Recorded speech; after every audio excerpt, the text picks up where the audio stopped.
बिस्मिल्लाहिर्रहमानिर्रहीम। अस्सलाम वालेकुम। मैं हूं अनम और आप देख रहे हैं अनमोलॉजी।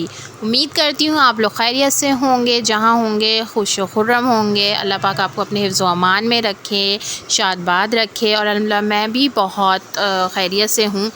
तो जैसा कि आप ये वीडियो मेरी जो स्टार्ट हुई है, जिसने मेरा इस व्लॉग का, इस पूरी सफ़र का कराची से पिंडी तक के, जो कि 47 अब रहमान बाबा एक्सप्रेस में था, उसके पहला, दूसरा, तीसरा पार्ट देखा होगा तो वो समझ गया होगा, क्योंकि मैंने तीसरे पार्ट के एंडिंग से ही 4th पार्ट स्टार्ट किया है, ताकि आप लोगों के कोई भी चीज़ मिस ना हो।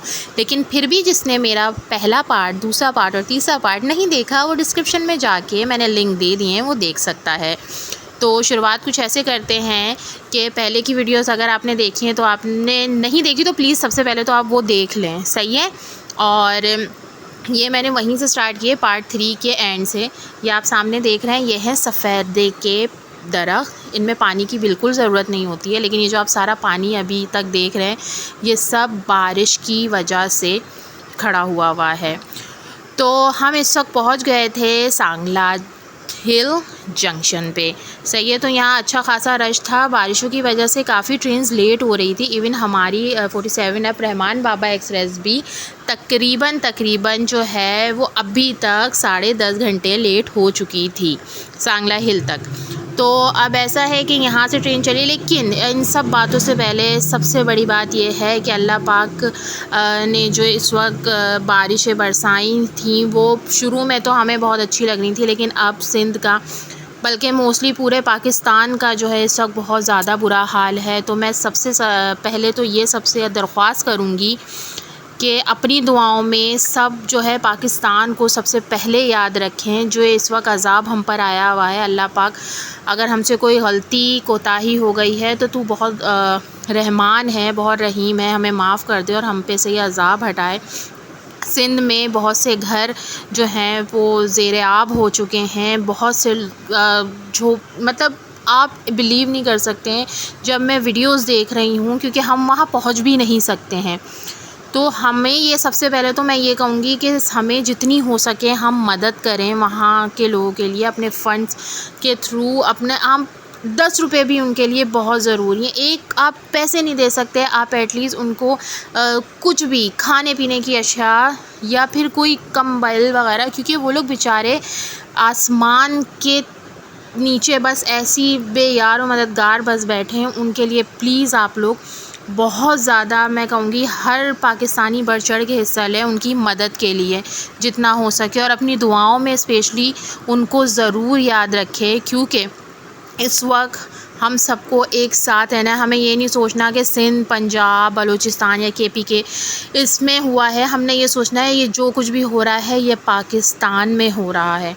तो मेरी दरख्वास्त है आप सबसे कि प्लीज़ अपनी इमदाद बढ़ चढ़ के जो है इसमें हिस्सा लें। इस इमदाद में जितना हो सकता है आप मदद करें।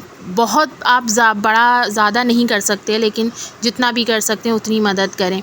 और साथ में दुआओं की अशद ज़रूरत है सबके लिए। खैर, हमारी दुआएं और हम जितना कर सकते हैं हम तो कर रहे हैं, आप लोगों से भी कहेंगे ये करें। अभी थोड़ा हम व्लॉग की तरफ आते हैं। जो मेरे रियल फैंस देख रहे हैं, होप उन्हें मेरी वीडियोस, ये पार्ट्स पसंद आ रहे होंगे। मैं चाहती हूँ कि मैं आपको हर चीज़ दिखाती रहूँ। कोई गलती कोताही हमसे भी हो तो ज़रूर माज़रत चाहूँगी। कोई मुझे सजेशन देना चाहें तो कमेंट में दे सकते हैं आप लोग। मुझे आपकी सपोर्ट की बहुत ज़रूरत है इस वक्त, क्योंकि और आप मुझे सपोर्ट इसी तरीके से कर सकते हैं कि आप मेरे चैनल को ज़्यादा से ज़्यादा लोग सब्सक्राइब करें, मेरी वीडियोस को लाइक करें। अगर कोई सजेशन देना चाहते हैं तो काइंडली वो आप जो है कमेंट बॉक्स में दीजिए, शेयर करिए मेरे वीडियोस। कुछ भी अच्छी बुरे हर किस्म के कमेंट्स मैं पढ़ती हूँ, देखती हूँ, उन पे अमल करती हूँ। अगर किसी चीज़ में मुझे और अच्छा करना होता है तो मैं उसको भी, उस एडवाइस को भी बहुत पॉजिटिवली लेती हूँ और उस पे अमल करती हूँ। तो प्लीज़ सब्सक्राइब ज़रूर करें ताकि मेरा चैनल ग्रो हो सके। मैं आपको और जगहें, पाकिस्तान रेलवे मेरे दिल के बहुत करीब है, बहुत अच्छी, मतलब अभी थोड़े से क्राइसिस में चल रही है, लेकिन ये हर जगह होता है। अप्स एंड डाउन्स ये तो हमारी ज़िंदगी का एक हिस्सा होते हैं। तो इस वक्त हम सांगला हिल से जो है निकल गए हैं और ट्रेन, ये सामने जो ट्रेन खड़ी थी आई डोंट नो कौन सी थी, मैं बिल्कुल भी मैं पूछ नहीं पाई क्योंकि उस वक्त इतनी गहमा गहमी थी। लेकिन इसका हाल बहुत बुरा हुआ था। इकॉनमी क्लासेस के बहुत सी ट्रेनें ऐसी थी जो 5-5 6-6 घंटे खड़ी हुई थी स्टेशन पे। और मैं आपको बताऊं, मैं इस वक्त कराची पहुंच चुकी हूं। लेकिन ये मेरी कराची से रावलपिंडी की जब मैं जा रही थी तब की वीडियोज़ हैं। तो जब मैं वापस आई हूँ तो मैं आपको बताऊँ, मैं बिल्कुल व्लॉग नहीं बना सकी। मैं कोई वीडियो, कोई एक फ़ोटो भी कैप्चर नहीं कर सकी। इसकी वजह ये है कि वापसी पे मैं रहमान बाबा में ही आई थी, 48 डाउन रहमान बाबा में आई थी, जो कि तकरीबन 30 घंटे लेट थी। यानी मुझे दोपहर 2:30 बजे कराची पहुँचना था और मैं दूसरे दिन शाम में पहुँची थी। 30 घंटे, यू इमेजिन कि मैंने किस तरह सर्वाइव किया है आप लोग अंदाज़ा। खैर मैं तो फिर भी बिज़नेस क्लास में थी, जो इकॉनमी क्लास में थे लिटरली मैं बहुत ज़्यादा देख के वो हो रहा था क्योंकि उसमें छोटे बच्चे, फैमिलीज़ लेके लोग आए थे। बहुत बुरा हाल था। सुबह तकरीबन 5:30 बजे हमारी ट्रेन, वापसी की बात बता रही हूँ मैं, 48 डाउन की वापसी पे जो है वो 5:30 बजे हम रहीम यार ख़ान हमारी जो है वो ट्रेन आके रुकी है। उसके बाद दोपहर 2:30 बजे तक हम रहीम यार ख़ान के स्टेशन पर ही खड़े रहे हैं। हमें मतलब आगे से कोई सिग्नल्स नहीं थे। हमें ये प्रॉब्लम थी कि आगे से जो है हमें कुछ समझ नहीं आ रहा था। हम लोकोमोटिव्स के पास गए, कैप्टन्स के पास गए तो उनसे पूछा तो उन्होंने कहा कि अभी कुछ पता नहीं है कब चले, क्योंकि आगे इतनी ट्रेन्स रुकी हुई हैं, आगे के ट्रैक्स टूट गए हैं। बहुत बुरा हाल है। लेकिन अल्हम्दुलिल्लाह हम सेफ़ली घर पहुँचे, लेट पहुँचे लेकिन पहुँच गए। दैन उसके बाद हुआ ये कि वहाँ पहुँचने के बाद मेरा जो है वो एक तो मैं थक बहुत गई, बहुत ज़हनी तौर पे, क्योंकि मैं फ़ैमिली के साथ गई थी। तो ज़ाहिर सी बात है थोड़ा सा मसला हुआ। इवन के रहीम यार ख़ान के बाद जब हम आधी रात को जब एक जगह बहुत ज़्यादा स्टक हो गए तो हमारी ट्रेन सिर्फ़ 10 किलोमीटर पर आवर की स्पीड से चल रही थी। कि आप ये देखें कि वहाँ इसकी वजह जब हमने पूछी, क्योंकि हमारा जो कोच थी वो बिज़नेस क्लास बिल्कुल लोकोमोटिव के बाद पावर वैन के बाद थी। तो वहाँ के जो इंजीनियर्स थे और जो पुलिस वहाँ पे फिर रही थी, उन्होंने बताया कि प्रॉब्लम ये है कि पानी इतना पानी था कि कोचेस की फ़र्स्ट सीढ़ी, यानी जिस पे हम पाँव रखते हैं, वहाँ तक पानी था। तो अगर हम ज़रा सी भी स्पीड बढ़ाएंगे तो जो गाड़ी है यानी जो ट्रेन है वो ट्रैक से हट जाएगी। और इस वक्त ट्रैक बिल्कुल नहीं दिख रहा है। जिस तरीके से हम पहुँचे हैं अल्लाह जानता है, लेकिन अल्हम्दुलिल्लाह हम सेफ़ली पहुँच गए। बीच में ऐसा भी हुआ है कि हमारी मदद के लिए बहुत सारे लोग भी आए जो वहाँ के करीबी गांव वाले थे, या जो हमारी रात में जब मैंने जैसे बताया स्ट्रक हुई थी तो वहाँ पे जो है रेस्क्यू टीम्स आई जो कि गवर्नमेंट की थी, और वो स्पेशली रेलवे की रेस्क्यू टीम्स थी जिन्होंने आके हमें, क्योंकि ट्रेन के वॉशरूम्स में हमारे पास खुद पानी ख़त्म हो गया था। सबसे अहम ज़रूरत पानी की होती है और वो ख़त्म हो चुका था हमारे पास, ना पीने का था ना वॉशरूम में था। तो रेस्क्यू टीम्स आई, गवर्नमेंट की जो रेलवे की जो रेस्क्यू टीम्स होती हैं, उन्होंने हमें आके पानी दिया, जूसेस दिए, इवन खाना दिया। 2 टाइम उन्होंने आके शॉपर्स में चावल थे, उन्होंने सबको ईच एंड एवरी पैसेंजर, मतलब उन्होंने एक बच्चे के हाथ में एक बोतल पकड़ाई कि क्योंकि इस वक्त सबको ज़रूरत थी। तो सबसे अच्छी चीज़ मुझे ये लगी।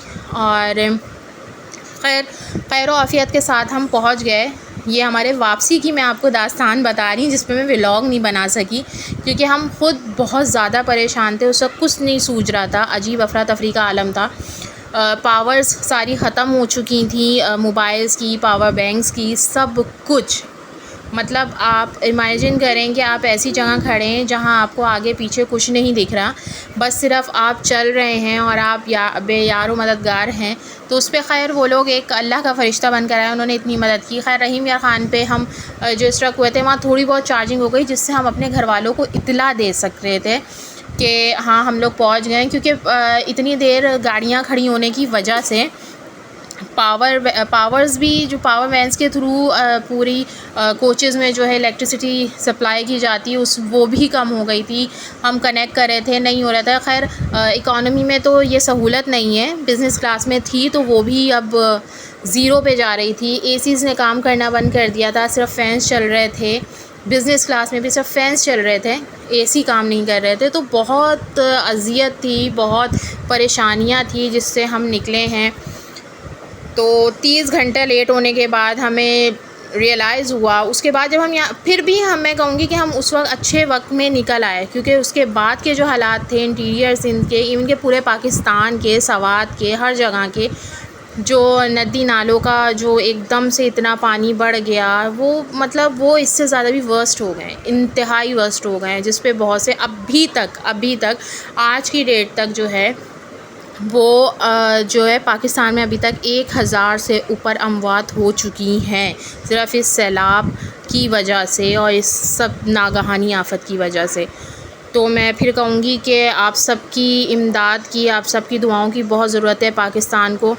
तो अपनी दुआओं में पाकिस्तान को सबसे सर फ़हरिस्त रखें, और जितना हो सकें, आपका एक सिक्का भी बहुत इम्पॉर्टेंट है, तो जितनी हो सके इमदाद करें, रेस्क्यू टीम्स के पास जाएं। बहुत से ऐसे जो वेलफेयर्स हैं वो काम कर रहे हैं, सैलानी, छीपा, जेडीसी, मतलब बहुत से ऐसे वेलफेयर्स हैं, तो उनकी मदद कीजिए जितना हो सके, क्योंकि हम वहाँ नहीं पहुँच सकते हैं इस वक्त। इवन अब मोबाइल में जो है नेटवर्क जो हैं वो नेटवर्क्स के थ्रू मैसेजेस सर्कुलेट हो रहे हैं कि आप इन जगहों पे मत जाएं। इंटीरियर्स इनके नाम बाकायदा लिखे आ रहे हैं, मोरो एंड एवरी वेयर, मतलब जो इतनी सारी इन्होंने जगहें बताई है जहाँ बिल्कुल कट हो गया है सब कुछ, जहाँ बहुत छोटे छोटे बच्चे हैं सब। तो खैर ये तो सारी रही बातें, इतने में वीडियो भी पूरी चल रही थी। मैंने सोचा आप लोग वीडियो भी देखते रहें और जितना हो सके दुआएं करें। मैं बहुत अपसेट हूँ, बहुत ज़्यादा मेरे दिमाग में यही बातें चल रही हैं कि आगे पाकिस्तान का क्या होगा, एंड बहुत ज़्यादा। खैर पाकिस्तान अल्हम्दुलिल्लाह फिर से उसी तरीके से सारे शहर, सारे गांव उसी तरह होंगे। छोटी सी एक अल्लाह पाक का अज़ाब है, खैर छोटा सा नहीं कहेंगे, इस वक्त ये बहुत शदीद नुकसान है हमारे पाकिस्तान में। अल्लाह पाक बस हम पे रहम करे। अल्लाह बहुत गफ़ूरुर रहीम है, रहम करने वाला है। वो ज़ात पाक सब कुछ सही कर देगी इंशाअल्लाह ताला। तो अपनी दुआओं में बस इसी तरह याद रखें सबको। हर शख्स परेशान है इस वक्त, और अभी तो सिर्फ़ ये वहीं तक था परेशानी, आगे हम तक भी पहुँचेगी जब फसलें तबाह हो गई हैं, सब कुछ तबाह हो गया, तो ज़ाहिर सी बात है। तो खैर बातों बातों में मैं आपसे ये बताना भूल गई कि हमारा सफ़र इसी तरह रवां दवां होकर हम पहुँच गए रावलपिंडी जंक्शन पे, जो कि अप्रॉक्स हम 10.5 घंटे लेट पहुँचे हैं। तो ये आप देख रहे हैं, ये हमारी जो है वो ट्रेन खड़ी हुई है यहाँ पे, 47F रहमान बाबा एक्सप्रेस। तो ये बड़ा अच्छा सा जो है व्यू आ रहा था, हल्की हल्की धूप और बड़ा प्यार, मौसम अच्छा था, शाम का वक्त था, मौसम बहुत अच्छा हो गया था। मैंने सोचा थोड़ा सा आपको ओवरव्यू दिखाऊं, ब्रिज पे खड़े होके सारा इधर उधर दिखाऊं। तो ये पूरा ट्रैक है। अब हम क्योंकि यहाँ से बाहर जा रहे थे, तो मैंने कहा एक अच्छा सा छोटा सा शॉट लेती हुई मैं बाहर जाऊँ। बाकी जो जितने भी स्टेशंस आए थे पहले, वो मैं आपको पहले के पार्ट्स में दिखा ही चुकी हूँ, जैसे कि तरकी आया और फैसलाबाद, मतलब बहुत सारे आए। वो आप पहले पार्ट में देंगे तब आपको अंदाज़ा होगा कि कितने अच्छे वो पार्ट थे। फिर कहूँगी मेरी वीडियो पसंद आए तो प्लीज़ लाइक ज़रूर करिएगा, मेरी सपोर्ट कीजिएगा अपने सब्सक्रिप्शन से। आप सब्सक्राइब ज़रूर कीजिएगा, मुझे और मेरे चैनल को आपकी सपोर्ट की बहुत बहुत बहुत ज़रूरत है।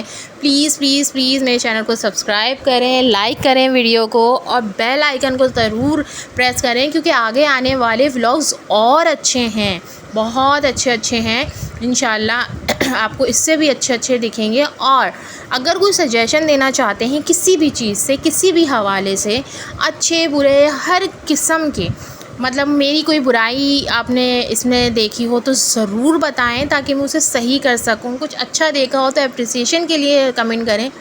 आपकी सपोर्ट की बहुत ज़रूरत है, आपकी एडवाइसेस की बहुत ज़रूरत है। तो ये है हमारा रावलपिंडी जंक्शन, और इससे अब हम जा रहे हैं बाहर। तो यहाँ से निकल के मैंने बड़ा अच्छा सा मुझे लग रहा था, बहुत क्योंकि शाम का वक्त था, बड़ा प्यारा सा मौसम सा हो रहा था, व्यू बहुत अच्छा लग रहा था। ये सामने लिखा हुआ रावलपिंडी। मेरे पाकिस्तान का हर शहर बहुत खूबसूरत है, लेकिन हर शहर की एक अलग ख़ुसूसियात हैं जो कि मेरे दिल को बहुत भाती हैं। एंड अल्हम्दुलिल्लाह मैं बहुत पैट्रियोटिक हूँ, तो मुझे तो हर चीज़ से इतना लगाव है। साफ़ सुथरा स्टेशन था माशाल्लाह, साफ़ सुथरा लग रहा था। मेन चीज़ ये है कि साफ़ सुथरा तभी इंसान कोई भी चीज़ रख सकता है जब आप खुद रखें। आप अपनी तरफ से कोशिश करें कि आप साफ़ सुथरा रखें चीज़ों को, सब चीज़ें सही रखें। तो इस वक्त हम जा रहे थे बाहर रावलपिंडी जंक्शन से। तो इससे पहले वाले पार्ट अगर आपने नहीं देखे तो मैं आपको फिर याद दिला दूं कि इससे पहले वाले पार्ट में जो हैं फ़र्स्ट, सेकंड, थर्ड जो इसके पार्ट हैं, उसके जो लिंक है वो मैंने इस पार्ट की डिस्क्रिप्शन में दे दिए हैं। आप चाहें तो वहाँ से भी देख सकते हैं। बाकी मेरे चैनल पे आप जाके वॉच कर लें। इससे पहले की वीडियोज़ भी आप उस देख सकते हैं बहुत सारे। अच्छा, रेल फैंस जो हैं उनके लिए तो भरमार है मेरा, क्योंकि मैं ख़ुद भी रेल फ़ैन हूँ। मुझे ट्रेन का सफ़र बहुत पसंद है। ये मेरे अब बहुत लगाव है मुझे ट्रेन से। शायद वो मेरे बचपन से है, क्योंकि मेरे वालिद साहब मुझे लेकर आते जाते थे, तो ज़रा मेरी यादें उनसे जुड़ी हुई हैं। अल्लाह पाक मेरे वालिद साहब की मग़फ़िरत करे और उन्हें आला दर्जात अता फ़रमाए।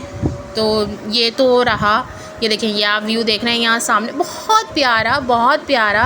और मैं काफ़ी अरसे बाद रावलपिंडी आई थी, अप्रॉक्स में कोई 20-21 साल बाद स्टेशन पे उतरी थी। 20-21 साल पहले मेरे वालिद साहब मुझे लेकर आए थे घुमाने रावलपिंडी इस्लामाबाद। तो वो हम सिर्फ़ एक दिन के लिए आए थे। तो मेरे जो अब्बू थे वो मुझे बहुत घुमाते फिराते थे कि हर जगह थे, और उन्हें भी ट्रेन का सफ़र इतना ही पसंद था जितना मुझे है। और शायद मुझसे ज़्यादा उनको नॉलेज थी हर स्टेशन की और हर किस्म के ट्रैक्स की, और वो मुझे पूरे रास्ते बताते हुए जाते थे, बेटा यहाँ ये। तो मुझे बहुत सी यादें मेरी स्टेशन से, ट्रेन से जुड़ी हुई हैं। तो बस इन्हीं यादों की वजह से मैं ट्रेन के सफ़र ज़्यादा से ज़्यादा करती हूँ। तो फिर हम यहाँ से निकले और हमने करी एक कोच, क्योंकि हमारी फैमिली वगैरह थी साथ में। हमने कोच करी, और कोच करने के बाद क्योंकि हमें आगे जाना था मरी थोड़ा सा काम से, तो हम मरी गए। लेकिन जब हम पिंडी आए तो ज़ाहिर सी बात है कि इस्लामाबाद तो लाजिम सी है चीज़, सही है। तो मैंने ये सोचा कि इस्लामाबाद आए तो फैसल मस्जिद नहीं देखी। तो फिर हमने अपनी कोच घुमाई और बोला कि भाई हमें फैसल मस्जिद तो दिखा दो। तो आप जैसे देख सकते हैं हम बहुत शॉर्ट टाइम के लिए गए थे, क्योंकि जो है हमारे पास टाइम बहुत कम था। सामने फैसल मस्जिद का व्यू, और क्या मौसम, ऊपर से शाम का टाइम। थके हुए तो बहुत थे, लेकिन फैसल मस्जिद देख के बहुत सुकून मिला। बहुत हरियाली हर जगह, बहुत खूबसूरत मनाज़िर है जैसे कि आप देख सकते हैं। वहाँ हम बहुत शॉर्ट टाइम के लिए रुके थे, बहुत शॉर्ट टाइम के लिए, लेकिन जितना भी रुके मैंने थोड़ा सा उसे कैप्चर किया। वो थोड़ा सा मंज़र अपने मोबाइल में क़ैद करने की कोशिश करी। क्या नज़ारे थे। अल्हम्दुलिल्लाह पाकिस्तान को अल्लाह पाक ने वैसे ही बहुत खूबसूरती से नवाजा है। तो हमने बस एक व्यू लिया छोटा सा, वहाँ 2 रकात नफिल अदा करी और वहाँ से रवाना हो गए। Hope you like my this vlog, और प्लीज़ मुझे सपोर्ट करें, सब्सक्राइब करें, लाइक करें, कमेंट करें अपनी सजेशन से, और गलती कोताही माफ़ कीजिएगा मुझे और पाकिस्तान को अपनी दुआओं में याद रखिएगा। अल्लाह हाफ़िज़, फ़ी अमान अल्लाह।